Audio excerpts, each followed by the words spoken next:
Hi. So in the last video, we talked about printing out this data, all right, using these fixed values that were initialized. Now what I'm going to do is I'm going to keep the array as it is, okay, without any initial values, and I'm going to prompt the user to enter the values. Okay. So again, since I am going to ask the user to enter values one by one, all right, to fill up the array, I can also use a loop. Okay, so I'll have one loop for the input and one loop for the output. All right, so let's see how to do that. So for I equals to 0, I less than 5, I plus plus. Okay, so I'm first going to prompt the user, enter element. Okay, so I'm going to print out the value of I, and then with colon here. Okay, so once I prompt the user will enter and it will go into data I. Okay, so I forgot the semicolon here. All right.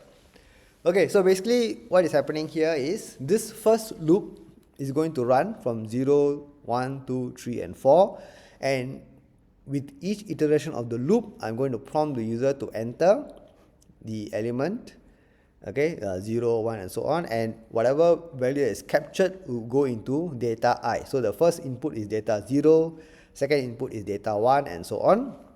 And subsequently, I'm going to do a printout of all the values.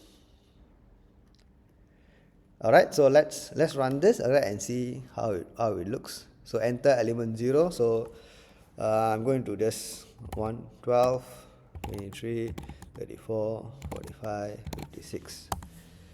Okay, and what you see is after the user has entered all the values, I'm able to print out all the values.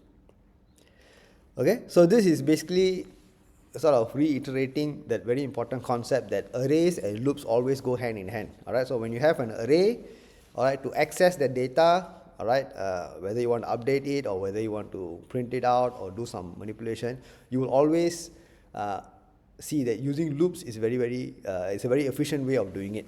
Okay, of course you can access any individual element in the array directly, all right, but if you want to access them sequentially one by one, then using loops is the most efficient way. Okay, so I hope this gives you a better idea how to use loops in your code. Alright, so thank you for watching. I'll see you in my next video. Bye.